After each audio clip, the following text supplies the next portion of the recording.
Bonjour à tous, j'espère que vous allez bien. Alors aujourd'hui je vous retrouve dans une vidéo sur un tag Disney. Il a été fait par la youtubeuse PixieTubeuse que j'aime beaucoup et que j'adore suivre. Alors du coup je lui ai demandé son accord sur Instagram pour faire la vidéo et elle m'a dit, enfin pour faire le tag qu'elle a fait elle-même et elle m'a autorisé. Donc voilà, ça fait 5 ans qu'elle est sur YouTube et voilà, c'était un vrai plaisir de la suivre et j'apprécie fortement pour cette aventure. Et j'aime trop la voir partager sa passion pour Disney. Et voilà, c'est vraiment trop bien. Et donc du coup, je vais répondre aux questions. C'est parti, sur les questions, c'est dans la barre d'infos de sa première vidéo YouTube, mais demandez-lui quand même avant si je vous autorise à le faire. Mais en tout cas, je suis vraiment partante pour vous faire ce tag. Donc la première question, c'est ton Disney préféré. Alors, mon Disney préféré, je dirais que niveau classique, j'aime énormément Cendrillon pour le côté féerique et le fait qu'on se sente tout simplement transporté en fait. J'aime vraiment tellement ça. Et après, j'aime aussi beaucoup La Belle et la Bête pour le côté un peu plus féministe. Et je trouve que le château il est incroyable. Enfin voilà, évidemment, là, c'est pas réfléchir sur le château, mais je trouve que les décors, la mise en scène sont réellement incroyables. Et j'aime beaucoup La Princesse Belle. Et sinon, Disney Channel, évidemment, c'est Descendants. Ton Pixar préféré? Alors mon Pixar préféré, je dirais que je n'en ai pas tout simplement parce que je suis pas vraiment une fan de Pixar, j'adore l'ambiance des Disney princesses, etc., etc. Mais Pixar, je suis vraiment pas une fan, donc je j'ai pas de préférence. Ensuite, quelle scène d'un film Disney aurais-tu aimé vivre? Alors, il n'y a pas de scène précise que j'aurais aimé vivre. Je dirais que j'aime surtout l'ambiance générale et grâce à Disneyland, quand on y va, on peut se sentir un petit peu dans l'ambiance générale de Disney. Après, je dirais que toutes les fins, elles sont tellement féeriques que j'aurais aimé les vivre, mais il n'y a pas une scène vraiment particulière que j'aurais aimé vivre d'un film Disney. Ensuite, la question d'après, c'est un moment inoubliable que tu as passé dans un parc Disney. Alors, je ne suis allée qu'à Disneyland, je ne suis pas allée dans les autres parcs Disney, mais je pense que je vais aller à Disney World pour fêter mon concours. Voilà, donc en 2024, si j'ai du premier coup, sinon peut-être en 2025, 2026, etc. Mais je pense que je vais me faire ça comme cadeau de concours. Voilà, et je pense que j'irai aussi à ceux qui sont en Asie, mais peut-être pour mes 30 ans, parce que voilà, euh, j'ai vraiment envie d'y aller, mais c'est des choses que je ne ressens pas le besoin de faire maintenant, mais je ressens clairement le besoin de les faire dans ma vie, hein, comme j'ai toujours. Je trouve que les rêves, si on les réalise pas, ça sert à rien de les avoir. Certains sont ça catégorique, moi pas.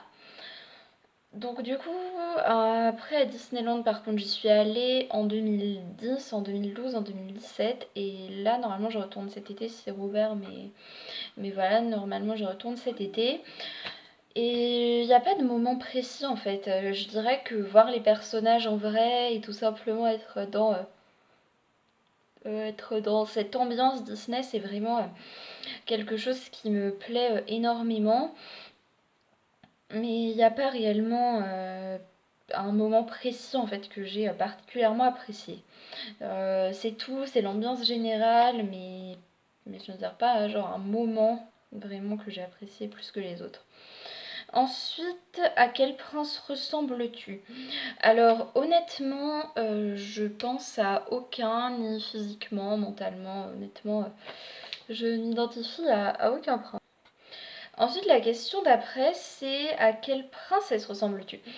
Alors, je dirais que je suis une grande rêveuse comme Cendrillon. Contrairement à Cendrillon, je n'attends pas réellement que les choses se fassent, mais je pense que c'est aussi une question d'époque, etc. Voilà, moi je ne trouve pas que Cendrillon soit particulièrement peu féministe si on remet les choses dans leur contexte, leur époque, etc. Et je dirais aussi à Belle, bah déjà physiquement, j'ai les cheveux châtains, les yeux bleus, les cheveux plutôt raides, voilà, donc je ressemble quand même beaucoup à Belle. Et sinon, au niveau mental, je pense à Belle aussi, parce que déjà elle aime lire, et moi, voilà, j'aime énormément étudier. Voilà, je vais passer un concours d'enseignement dans 3 ans, donc j'ai vraiment cette affinité pour le savoir et la connaissance un peu comme Belle. Même si je suis pas non plus quelqu'un qui aime lire des centaines de milliards de livres classiques, mais je suis quelqu'un qui aime bien s'éduquer, tout ça, qui aime énormément. Enfin là, le livre c'est le symbole de la connaissance, c'est quelque chose qui me tient à cœur comme Belle. Et je pense, en tout cas j'espère, que je ne vois pas les gens pour une apparence physique, mais pour un petit peu plus loin que ça. Et je trouve que Belle avec Soir de la Bête, c'est de la Belle la Bête, c'est clairement ça qui reflétait. Donc je dirais à Belle. Ensuite, la question d'après, c'est si tu devais être un méchant, tu serais. Alors, sans aucun doute, je dirais la méchante reine parce qu'elle me fascine beaucoup. Et j'aime aussi beaucoup Madame de Tremaine, j'aime beaucoup son style et son histoire dans le film de Cendrillon. Elle est très touchante en fait parce que c'est vrai que dans le dessin animé on connaît pas grand-chose sur son passé etc, mais dans le film c'est quelqu'un qui au-delà de sa méchanceté a beaucoup souffert et c'est vrai que j'aime bien son style aussi. Alors je suis pas en train de dire je ne juge les personnages que par leur style, pas du tout, mais je trouve que c'est quand même quelque chose qu'on peut réellement admirer. La méchante reine dans Blanche-Neige, elle m'a toujours beaucoup fascinée. Ensuite, la question d'après, c'est à quel personnage Disney ressembles-tu le plus physiquement et mentalement? Alors, je pense que j'ai déjà plus ou moins répondu avec les questions sur les princes et les princesses dans la mesure où je ne m'identifie pas réellement à d'autres personnages. Donc, je dirais un petit peu Cendrillon et, et la et Belle. Voilà, après, c'est vrai que enfin, je crois que je vais de le dire, mais Cendrillon, c'est vrai qu'elle se laisse entre guillemets, qu'elle se laisse vraiment soumettre. Moi, je pense que je me laisserais pas autant faire que Cendrillon, mais pour le côté rêveur et qui essaye toujours d'être courageux et bienveillant, et bien là, je m'identifie quand même pas mal à Cendrillon. Ensuite, la question d'après, désolé, je regarde la fiche de recopier-question en même temps que l'écran, donc désolé si je ne regarde pas, si je ne vous regarde pas en face, chère personne qui regardait cette vidéo. Donc la question d'après, c'est quel personnage Disney choisirais-tu comme ami? Désolée, je coupe sans arrêt pour Badi parce que ouais, c'est vendredi soir donc désolée si des fois j'ai les yeux un petit peu rouges, c'est qu'en fait je n'arrête pas de bailler et de couper la vidéo chaque fois que je baille. Donc du coup la question du coup c'était quel personnage je dirais comme ami. Et bien franchement je pense que tous les gentils entre guillemets sont vus comme des bons amis. Donc je dirais qu'une des princesses en fait tout simplement. Après il n'y a pas une princesse en particulier à laquelle j'aimerais être amie. Je dirais que justement c'est ça qui est génial, c'est que les personnages, en fait, tu peux réellement t'imaginer comment ils seraient dans la vie grâce à Disneyland. Bah, tu peux plus ou moins faire l'expérience, puis ça reste des cast members, mais tu as toujours un peu cette impression d'être avec les personnages, tout ça. Donc donc je dirais réellement tous, mais euh, enfin tous les gentils, hein. Euh, Entre guillemets. C'est vrai que ouais, tous les gentils et j'essaie quand même de trouver je suis en train de chercher une princesse en particulier. Je dirais peut-être Belle parce que c'est une personne qui est pleine de courage et Cendrillon pour sa positivité, quelqu'un qui croit toujours en les rêves. C'est vrai que dans le premier, elle a un petit peu ce rôle de femme passive, tout ça, qui attend que ses rêves se réalisent. Mais dans le troisième, elle aide aussi Anastasia à trouver sa fin heureuse. Il y a Anastasia qui change, qui devient qui devient vraiment plus gentil et Cendrillon va l'aider à trouver à trouver l'amour. Donc je la trouve quand même plus combative que d'autres personnes. Je trouve Cendrillon combative. Et donc je dirais potentiellement Cendrillon et Belle. J'ai l'impression que c'est un peu les princesses qui ressortent, mais c'est mes deux princesses préférées. Ensuite, la question d'après, c'est quelle scène te fait pleurer à chaque fois? Alors, il n'y en a pas une en particulier. Je dirais que dans Descendants, c'est la scène du premier film, à la fin du premier film, où tous les descendants choisissent le bien. Et je trouve que souvent les fins de films sont très émouvantes. Donc je dirais toujours les fins de films. Mais ouais, les fins. Mais après, il n'y a pas genre une fin en particulier qui me fait pleurer à chaque fois en fait. Surtout que les films Disney, je les ai vus tellement de fois que au bout d'un moment, je sais ce qui va se passer. Et c'est tout aussi magique à chaque fois, hein. D'ailleurs, je supporte. Enfin, moi, je suis pas du tout d'accord avec les gens qui, au bout d'un moment, en ont marre, se lassent, tout ça. Moi, je me lasse jamais. Euh, et honnêtement, enfin Disney, j'en ai jamais assez, mais c'est vrai que les scènes vraiment les plus émouvantes, c'est forcément plus émouvant quand on ne sait pas ce qui va se passer. Donc il n'y a pas de scène qui me fasse pleurer, même si les fins c'est toujours émouvant, mais voilà quoi. Ensuite, quelle scène Disney te faisait peur dans ton enfance? Eh bien, ça va être vite vu parce que c'était tout simplement la scène avec la sorcière de Blanche-Neige.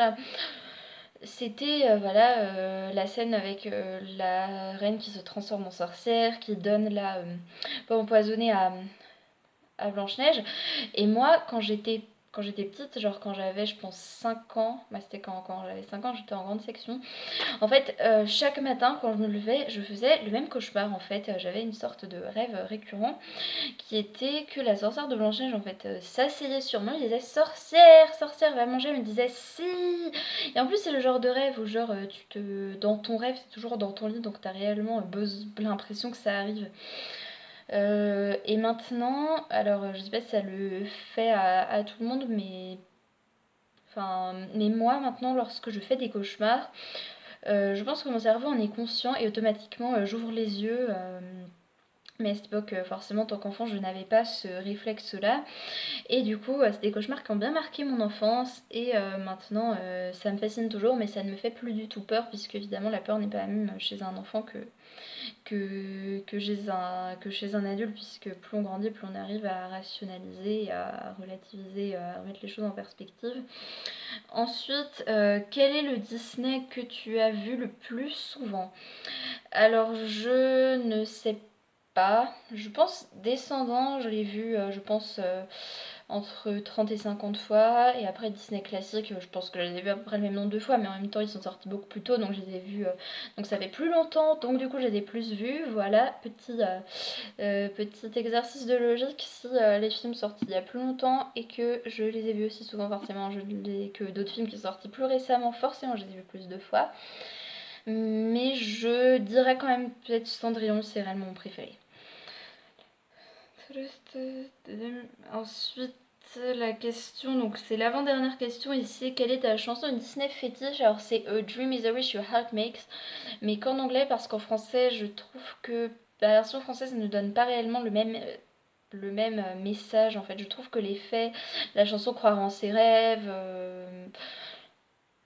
persévérer jusqu'à ce qu'on les atteigne, etc. Est quand même mieux transmis avec les paroles de la chanson en anglais. Je trouve qu'en français, c'est un petit peu. Enfin, moi, je trouve que le message passe un petit peu moins bien. Et j'aime vraiment l'ambiance, les mélodies, surtout les paroles de cette chanson. C'est une chanson qui est très festive, qui est souvent utilisée aussi pour le spectacle de Disneyland. Bon, même si en ce moment Disneyland est fermé, les spectacles, évidemment, on évite d'en faire pour des raisons de sécurité, de normes sanitaires, etc. Mais je trouve vraiment cette chanson, je l'aime énormément. Et voilà, j'ai pas hésité longtemps. J'aime aussi que chanson Un jour mon prince viendra, mais pareil, je la préfère en anglais, mais je trouve qu'en français, elle ressemble plus, en tout cas, elle te ressemble plus en français et en anglais que A Dream is a Show Heart Makes. Mais c'est vraiment celle-là mes deux chansons préférées. Alors ensuite, le dernier Disney que tu as vu. Alors ça, elle a été rajoutée par Pixie Tubeuse, cette question, et honnêtement, eh bien, je ne m'en souviens pas. Je crois que j'ai commencé à voir sur Disney Plus une version de Cendrillon, un petit peu plus modernisée, tout ça. Mais je crois que j'ai commencé genre il y a quasiment 2 mois à la voir et que j'ai pas fini, hein, c'est à peu près ça. Donc je pense que je vais peut-être finir de voir ce week-end, mais je suis quelqu'un, enfin en fait Disney j'aime tellement ça que j'adore énormément regarder et tout, mais j'aime surtout les séries Disney Channel. C'est vrai que Netflix j'aime vraiment pas ça, j'aime vraiment que les séries Disney, mais j'aime plus les séries ou les films Disney Channel quand ils sont diffusés. Mais je trouve que voir les films sur Disney Plus parfois c'est très long, je préfère les voir en plusieurs fois.